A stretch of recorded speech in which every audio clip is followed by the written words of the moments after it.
Hola amigos, ¿cómo están? Mi nombre es Jorge Iván Quintero. En este video vamos a analizar por qué el hongo Ganoderma lucidum, siendo tan efectivo, siendo tan poderoso para el tratamiento de algunas enfermedades como el cáncer, por qué no ha recibido el reconocimiento que se merece, el reconocimiento científico. ¿Por qué razón? Vamos a contestar esta pregunta en este video. Vamos a hablar del caso de la ministra de Ciencia y Tecnología e Innovación, Mabel Torres, la cual hace poco nosotros la vimos envuelta en una controversia porque esta ministra se atrevió a insinuar, ni siquiera afirmó, que el ganoderma debería de ser estudiado como una cura alternativa contra el cáncer, de acuerdo a los estudios científicos que ella había realizado en el pasado. Sin embargo, ella fue cuestionada, se le vino todos los medios de comunicación, la atacaron, toda la comunidad científica de ginecólogos, oncólogos, se vinieron a atacarla diciéndole que ella había sido muy irresponsable al hacer semejante afirmación, que cómo se le ocurría decir que el ganoderma podría curar el cáncer. Entonces vamos a ver. El hongo milagroso, así es conocido el ganoderma, planta que metió en líos a la ministra de Ciencia, Tecnología e Innovación de Colombia, Mabel Torres, luego de asegurar que el hongo combatía el cáncer. Inmediatamente el gremio científico se pronunció.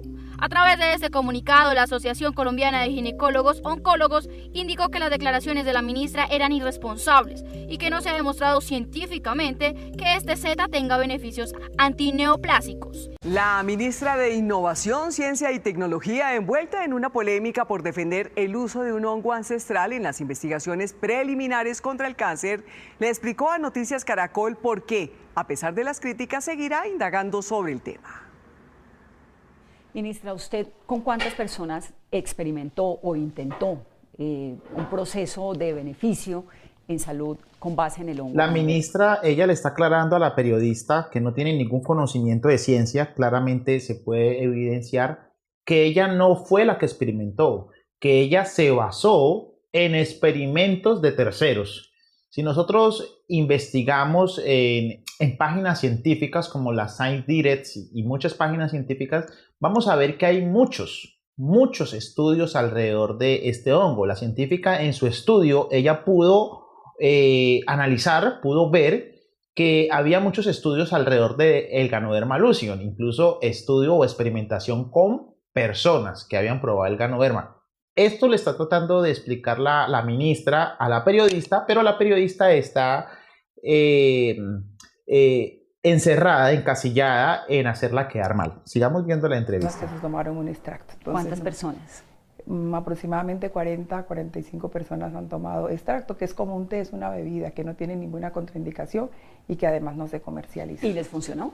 Precisamente de allí nace la inquietud, y es que muchas de esas personas que tomaron esta bebida manifestaron tener mejorías, y por eso lo que hice fue un llamado a que a partir de estos datos planteemos un diseño de experimento para científicamente poder corroborar que en efecto tiene.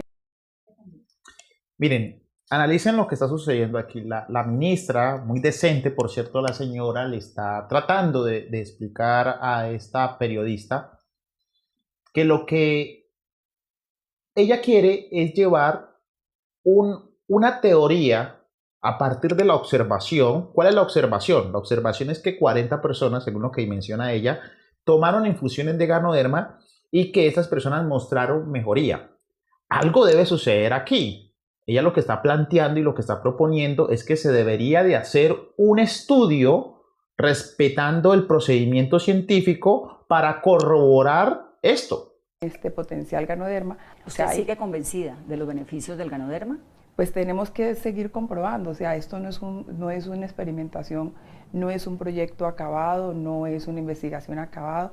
Sin embargo, hay una oportunidad y es una investigación que apenas se abre. ¿Por qué no lo ha patentado? Esta periodista, mire las preguntas retóricas que lanza, ¿no? ¿Por qué no lo ha patentado? Como si las cosas naturales. Ella nunca se ha leído la legislación de las patentes. Lo natural no se puede patentar. No es que alguien va a decir voy a patentar el Ganoderma. O si no, alguien mañana dice voy a patentar entonces el ajo, porque el ajo tiene propiedades oncológicas o tiene propiedades antioxidantes. O alguien va a decir voy a patentar el borojó o el noni. No, no se puede patentar eso porque son productos naturales. Pero al parecer la periodista no tiene conocimiento de esto. Autónomos. ¿Pero está en sus planes patentarlo? Está en mi plan de seguir con el trabajo, pero ahorita tengo una labor ministerial, tengo una labor de país y creo que... Si eso lo dice cualquier persona no pasa nada, pero lo está diciendo una ministra que está en el ojo del huracán. Ella cuando no era reconocida, ella de pronto podría afirmar estas cosas, pero al ser parte del gobierno, insinuar siquiera esto ya pone en riesgo los intereses de muchas personas aquí, de muchas industrias, de mucha mafia. Y innovación. ¿Cómo los investigadores colombianos pueden confiar en que la ministra de Ciencia y Tecnología respeta el método científico si de una u otra forma usted con esto del Ganoderma fue muy informal? No, yo de hecho lo que estoy haciendo un llamado y una invitación es a eso, a que el método científico tiene su lugar y el método científico para nosotros es, digamos, como el fundamento y la esencia de lo que hacemos. Y yo lo que digo también es que obviar el método científico y negar el método científico sería obviar parte de mi esencia. Yo he hecho investigación por más de 25 años. La gente puede confiar en este ministerio porque yo me tengo que regir por una política y es un mandato de país. O sea, yo no estoy sola, hago parte de una estructura y como parte de esa estructura tengo que cumplir ese mandato de país y tengo que cumplir también el mandato de articular a los diferentes sectores. Y un sector muy importante es la academia. ¿Pero no lo hizo precisamente usted, digamos, informalizando un poco el método científico? No, porque no era el método científico, vuelvo y repito, o sea, yo no estoy diciendo que hice esto a través del método científico. Nosotros podemos combinar precisamente las dos. No significa hacer una cosa u otra. Pueden ser complementarios. Pero se saltó 10 años de investigación, ministra. No, yo no me salté 10 años de investigación. Yo lo que estoy diciendo es, mire, hay unas comunidades en el Pacífico, en la Amazonía, que no tienen acceso a información. Yo no me salté en el sentido de que yo no estoy haciendo prueba experimental. Yo no estoy haciendo prueba en humanos como se pretende interpretar este resultado. Mira, hay comunidades en las que tú vas y no tienen atención médica. Nosotros tenemos que dar soluciones inmediatas. Y ahí viene, por ejemplo, la práctica ancestral de la partería. O sea, la partería es una práctica ancestral milenaria que ha salvado miles de vidas y que ha estado en esos lugares recónditos en donde no hay atención en salud. Y claro, no, eso se lo entiendo. Lo que pasa es que estamos hablando de cáncer, ministra. Sí, pero yo no estoy diciendo, o sea, yo no ofrecí una cura contra el cáncer. Lo que expresé fue la manifestación de ciertas personas que lo tomaron, ¿cierto? Y dijeron tener una respuesta positiva.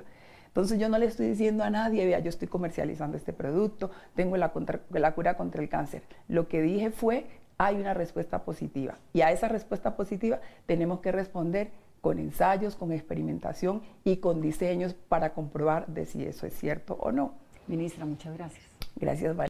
La ministra podría explicarle durante horas a esta periodista que lo único que sabe de periodismo y eso, que lo dudo mucho, lo pongo en tela de juicio, pero ella nunca va a entender porque ella está más enfocada es en el amarillismo, el periodismo amarillista, en tratar de ser ella la protagonista y desacreditar obviamente a la ministra, ¿no? Le está tratando de explicar que simplemente fueron unos estudios y que ella está proponiendo y está llamando al público a que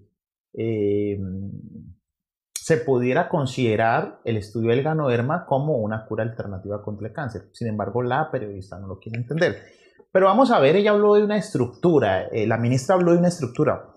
¿Será que ella tiene autoridad para insinuar siquiera, porque ella lo está insinuando, ni siquiera ella por su posición de gobierno, ella no puede dar afirmaciones y menos saltándose el protocolo científico? ¿Qué formación tiene la científica para ver, pues, si ella tiene autoridad para afirmar que el Ganoderma puede ser utilizado para la cura contra el cáncer? Vamos a ver qué nos arroja la investigación. ¿Quién es Mabel Torres? La científica chocoana Mabel Torres fue designada como la primera ministra de Ciencia, Tecnología e Innovación en el país. Torres es bióloga química y magíster en microbiología de la Universidad del Valle, doctora en ciencias y PhD en la Universidad de Guadalajara, México.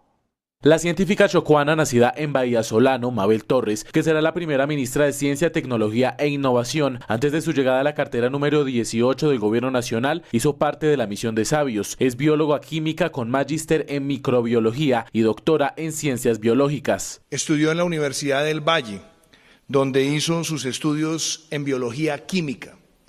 Allí también hizo su maestría en la misma área del conocimiento. Después hizo un doctorado en la Universidad de Guadalajara, donde pudo desarrollar las investigaciones en microbiología y particularmente trabajando en la lucha contra el cáncer. Vemos claramente que Mabel Torres es una persona de origen humilde. Ella nació en Chocó, en una provincia llamada Vallasolano, y ella es la menor de 8 hermanos y desde muy pequeña pues quiso ser médico debido a que hubo una escena, una situación que la conmovió. Como ella cuenta, vio a una persona enferma de cáncer en la televisión y desde allí ella se planteó la idea de querer ayudar a las personas en curar este gran problema tan fatal como es el cáncer, y decidió estudiar medicina, pero cuando llegó a Cali, en la Universidad del Valle, decidió estudiar biología. Ahí fue que como que se sintió identificada con la biología. Luego hizo especialización, magíster en microbiología, y en la Universidad de Guadalajara en México decidió hacer su doctorado. O sea que estamos aquí, es una doctora, o sea que no es cualquier persona, es una doctora científica que ha hecho su doctorado en México en microbiología enfocada en la micología y en el estudio de los hongos. Esta persona, su tesis de grado en México la hizo basada precisamente en el estudio del ganoderma. Durante mucho tiempo estudió las propiedades del hongo y llegó a la conclusión de todas las personas que se ponen a estudiar el hongo ganoderma, y es que puede ser una alternativa para curar el cáncer. Ella desde muy pequeña se interesó para buscar las moléculas de una forma natural, ¿no?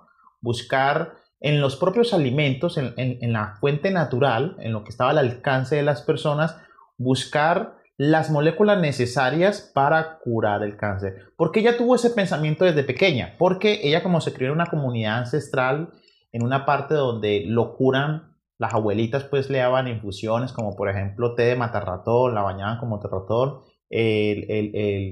o sea, los frutos exóticos que se dan en estas regiones que tienen propiedades medicinales. Ella siempre se crió pues en el medio de que siempre las abuelitas, en lugar de darle medicamentos, porque en estas comunidades hay mucha pobreza y a veces no tienen el alcance, ni la información, ni los recursos para comprar medicamentos, ni tampoco hay hospitales allá, entonces siempre recurren a la medicina alternativa. Entonces ella, como creció en ese entorno, ella por esa razón fue que cuando creció estudió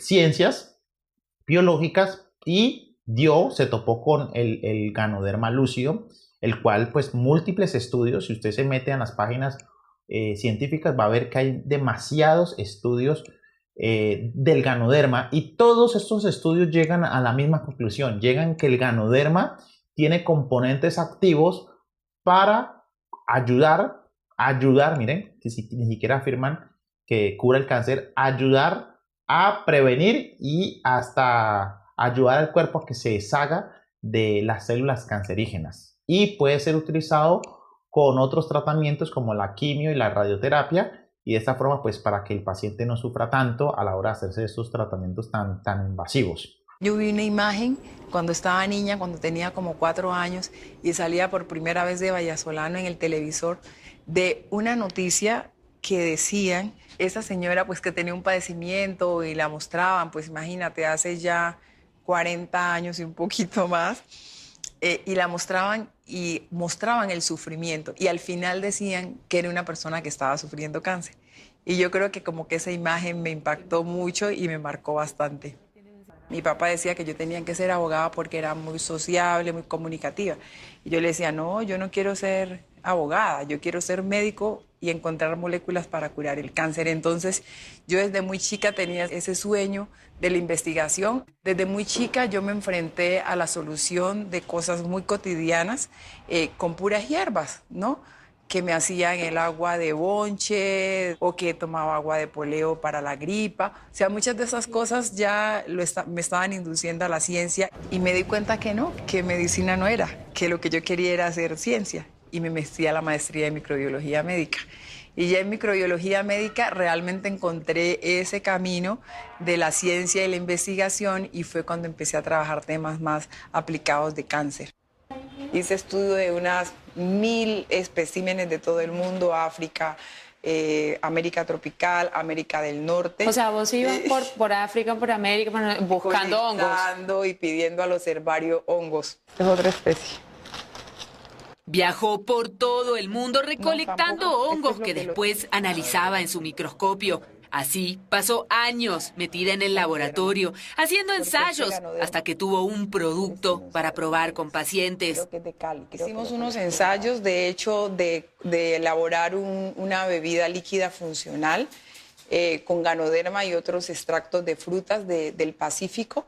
Y esta bebida pues la tomaron algunos pacientes y tuvimos casos positivos de resolución. ¿Pacientes que tenían qué tipos de cáncer? Cervix, seno y cerebro especialmente. Con esa bebida consiguió mejorarles la calidad de vida, en algunos casos prolongarla y hacer las quimios más llevaderas.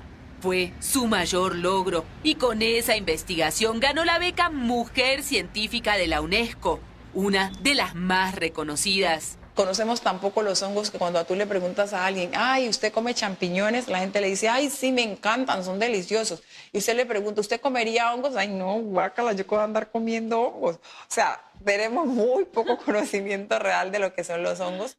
Claramente la afirmación de la ministra es una afirmación categórica que conlleva por necesidad una evidencia de respaldo que hasta el momento no se tiene. Es cierto que existen estudios con respecto al ganoderma, la evidencia de que sea una sustancia curativa para el cáncer. También afirman que existen estudios que revelan que este hongo efectivamente tiene propiedades que pueden ayudar, pero no curar el cáncer. Realmente en esos estudios se pueden encontrar, dijéramos, algunos elementos que nos llevan a pensar que puede ayudar, dijéramos, en el tratamiento del cáncer, y así lo trata la página del Instituto Nacional de Cáncer de Estados Unidos. Es un ayudante en las terapias de cáncer. Pero, ¿exactamente qué propiedades tiene este hongo? Sobre todo unos polisacáridos de alto peso, y esos polisacáridos parece que tienen algún efecto inmunomodulador sobre los tumores. Esta seta ha sido utilizada en la cultura oriental por más de 200 años. Hoy puedes encontrar té, café y hasta infusiones de este producto que se comercializa a nivel mundial. Pero realmente en ganoderma, ¿qué tan común es? ¿Se puede encontrar en plazas de mercado en Colombia? Nos fuimos a Palo Quemado, uno de los mercados populares más grandes de la capital del país, para averiguarlo. Señor, ¿usted conoce algo sobre el ganoderma? No, señora, no, para nada. No lo he escuchado. No, señora. No, señora, nunca lo he escuchado ni nada, ni lo conozco. Pues lo único que sé es que es un café que tiene muchas propiedades. Pues el ganoderma lo conozco que es como un café. También es muy bueno para la salud y todo, pero no le conozco la propiedad de anticancerígeno o cancerígeno. No, señora, no lo conozco. Bueno, vamos a contestar la pregunta ¿por qué razón el ganoderma ha sido tan bueno? ¿Por qué es tan cuestionado? ¿Por qué no se toman en serio sus estudios científicos, que son bastante? ¿Por qué se señala cuando un personaje del gobierno o una figura científica se atreve a insinuar que el ganoderma podría ser empleado para curar enfermedades como el cáncer? ¿Por qué razón?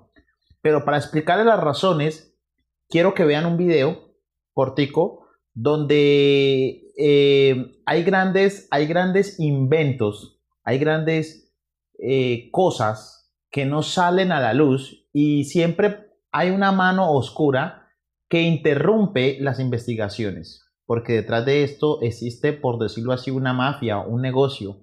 Pareciera que como que no quisieran que nosotros nos curáramos del cáncer, ¿ya? Y eso es muy comparado con lo que sucede con las energías alternativas. Hace mucho tiempo el hombre o la ciencia descubrió que nosotros podemos prescindir del petróleo, ¿ya? han habido científicos o personas que han inventado motores que no funcionan con hidrocarburos, sino que funcionan con agua. Y ese fue el caso, por ejemplo, de ese científico que me llama mucho la atención, lo que sucedió. Me gusta, yo quiero colocar como un paralelo en lo que sucede con la medicina alternativa y lo que sucede con las energías alternativas. Al parecer existe una mafia que no quiere que salgan a flote estos grandes descubrimientos y van a hacer cualquier cosa para evitarlos.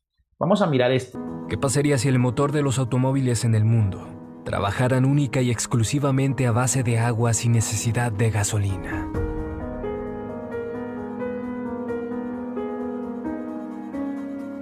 Un invento que al final resultó ser peligroso para su creador.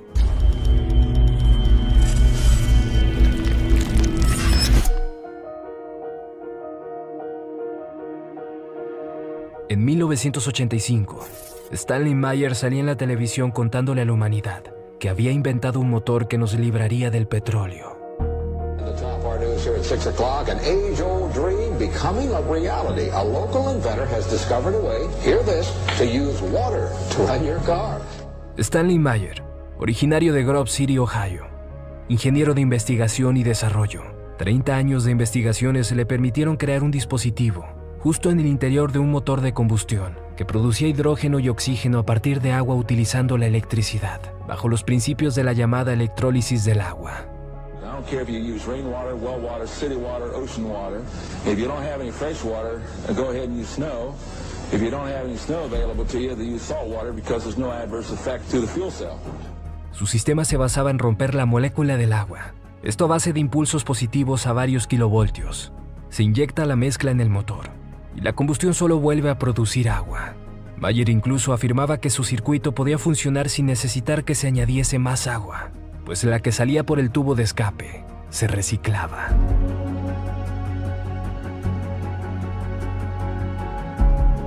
El coste de la transformación es menor de lo que costaría el combustible necesario para la vida del motor. Se necesitan 7,4 microlitros de agua para cada explosión.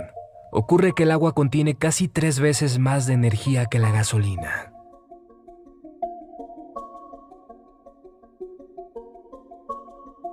Stanley puso en marcha su sistema en un pequeño vehículo y los resultados fueron asombrosos. We have calculated that if we take the dune buggy from Los Angeles to New York, we would roughly use 22 gallons of water.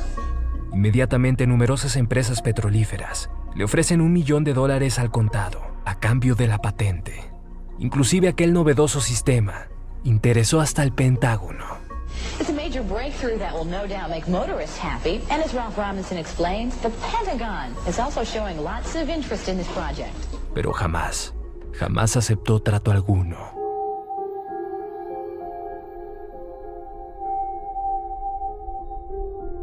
Para 1993, se le consideró el segundo mejor inventor del siglo, detrás de Edison.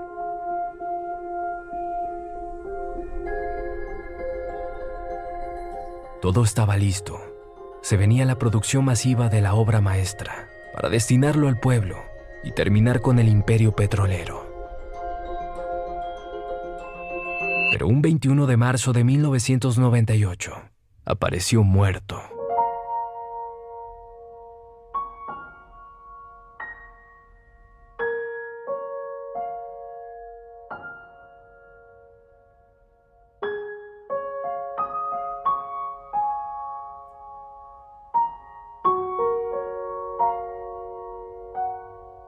Oficialmente Stanley Meyer murió misteriosamente en su coche después de cenar en un restaurante. Un día antes, había firmado un contrato con el Ministerio de Defensa de los Estados Unidos.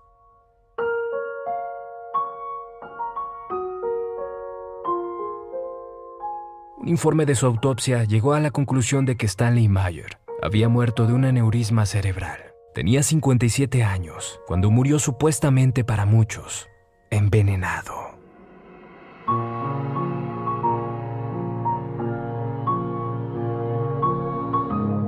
Algunos aseguran que fue asesinado por las corporaciones del petróleo. Bueno, evidentemente, miren lo que pasó. Una eminencia científica se atrevió a hacer lo que parece imposible.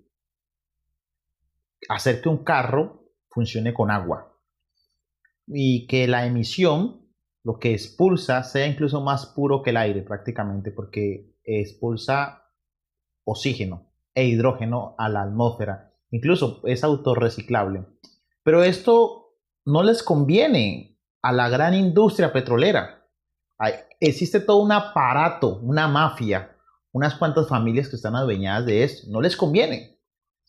Y lo que sucedió fue que el señor murió en unas extrañas circunstancias. Muy raro, ¿no? Muy raro. Lo mismo sucede también con el que trata de inventar, por ejemplo, una bombilla que dure para siempre. Y está demostrado, una bombilla se puede, o sea, eso tiene programación o lo que le llaman obsolescencia programada. Al parecer existe negocios, dinero de por medio. Y cuando existe dinero de por medio, siempre van a haber intereses de industrias, personas, manos oscuras que van a entorpecer esas investigaciones. Como por ejemplo el caso de los hidrocarburos, las bombillas infinitas, que también creo que también sucedió lo mismo con una persona que inventó una bombilla que no se apagaba, o sea, que podría durar para siempre. Lo mismo sucede, haciendo un paralelo con la salud, lo mismo sucede. Por allí hay un dicho que dice que un paciente sanado es un cliente perdido. A las industrias farmacéuticas no les conviene que las personas se curen del cáncer, porque da más rentabilidad vender el medicamento. De hecho, una de las industrias que más produce dinero, que más genera millones de dólares a nivel mundial anualmente, es la industria farmacéutica, porque te vende los medicamentos. No les conviene curar, desaparecer la enfermedad, les conviene es que tú dependas. Y todo personaje que hable, que trate de difundir por ejemplo, el ganoderma o una cura alternativa contra el cáncer, esas personas son curiosamente muertas en extrañas circunstancias, tal como sucedió, no sé si ustedes de pronto han visto, o los invito a que vean a un gran youtuber que lamentablemente falleció hace un año, y es Fran Suárez.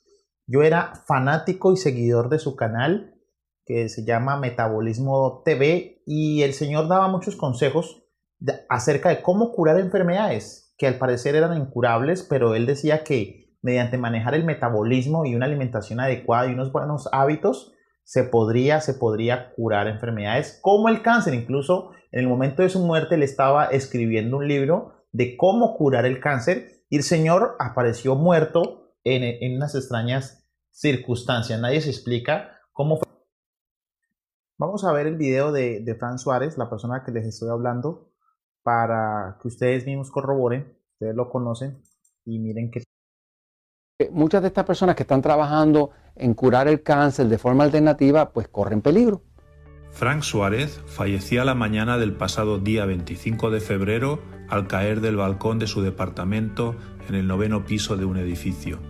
Mientras la policía de San Juan ya cerró el caso este fin de semana, muchos de sus seguidores se cuestionan si realmente fue un suicidio o hay algo más detrás de la muerte de Fran. La mayoría de los comentarios denuncia las amenazas que Fran Suárez habría recibido antes de su muerte, motivo por el cual sus seguidores creen que él nunca pensó en el suicidio. Es por eso que miles de seguidores de Fran piden justicia en las redes sociales desde que se supo la noticia de su muerte, y no creen el informe policial oficial emitido. Muchos seguidores argumentan que en algunos de sus vídeos Fran decía que había recibido amenazas por las enseñanzas que compartía. Porque muchas de estas personas que están trabajando en curar el cáncer de forma alternativa, pues corren peligro y a veces mueren de forma misteriosa. O sea, como que amanecen muertos o se caen donde nadie se cae y cosas así, ¿no? Los seguidores de Fran Suárez señalan directamente a las grandes farmacéuticas como las verdaderas responsables que podrían estar detrás de su muerte. Sin embargo, como les informamos en el día de ayer, la policía cerró la investigación oficial de su muerte, la cual decía que allí no había más nadie. El teniente explicó que cerca del paso. Como pueden ver, muchas personas llegan a la misma conclusión, ¿no? Qué curioso que esta persona fue una activista para la cura contra el cáncer, utilizando medicina alternativa, utilizando los alimentos, utilizando las plantas. Incluso él en algún momento también mencionó el hongo Ganoderma lucidum, y curiosamente haber resultado muerto tan extrañas circunstancias, que él mismo incluso lo predijo. Él mismo está diciendo que la gente que ahonda en estos temas saltan de lugares que nunca saltarían, y curiosamente él fue muerto así como, o sea, él predijo su muerte. Qué pesar. Una de las muertes que más me ha dolido ha sido el de François, porque aportaba demasiado valor a las personas. Entonces, ¿qué se puede esperar? Ahí está respondida el gran interrogante. ¿Por qué razón el Ganoderma lucidum no es difundido, no es utilizado por las industrias farmacéuticas para sacar una cura definitiva contra el cáncer, y que las personas se puedan curar no solamente del cáncer, sino de enfermedades como la diabetes y las enfermedades cardíacas, las enfermedades degenerativas, los virus, etcétera? ¿Por qué razón? Porque no les conviene. A ella les conviene tenerlos allí, tenerlos que constantemente compremos el tratamiento, pero jamás nos curemos. Y aquí hay una mafia como la mafia de la insulina, la mafia del losartán para las personas que son hipertensas, la mafia de las pastillas para toda clase de males, de enfermedades, que la ciencia está tan avanzada. Hemos podido viajar al espacio, hemos podido hacer, mejor dicho, lo que antes era impensable, pero no han sido capaces de sacar una cura definitiva para estas enfermedades. Industrias alimentarias siguen intoxicando a las personas, como por ejemplo las industrias de las gaseosas, con todo ese poco de azúcar, son las que provocan la diabetes en las personas. Sin embargo, no las restringen o no regulan su comercialización. Lo que hacen es que trabajan en conjunto. Mientras unas industrias enferman a las personas de diabetes, existen otras industrias como la industria de la insulina, que le van a vender el tratamiento y la insulina a la persona. La industria, por ejemplo, de los alimentos con aditivos y preservantes que le ponen en estos alimentos para conservarlos, sustancias cancerígenas, pues por otra parte van a ver las grandes laboratorios farmacéuticos que van a vender el tratamiento contra el cáncer, el cual es carísimo. La persona finalmente se muere porque estos tratamientos no son garantizados, pero antes de morirse le dejan una gran tajada a estas industrias. Entonces no esperemos que el Ganoderma se oficialice, que salga un político o una persona del gobierno, una persona oficial, un científico, por ejemplo, que salga diciendo que el Ganoderma sí es efectivo contra el cáncer. Nunca lo van a admitir porque se les acaba el negocio. Espero que este video, amigos, les haya gustado. Si les gustó, pues denle un me gusta, un like, compártelo. Si le gusta el contenido de este canal, lo invito a suscribirse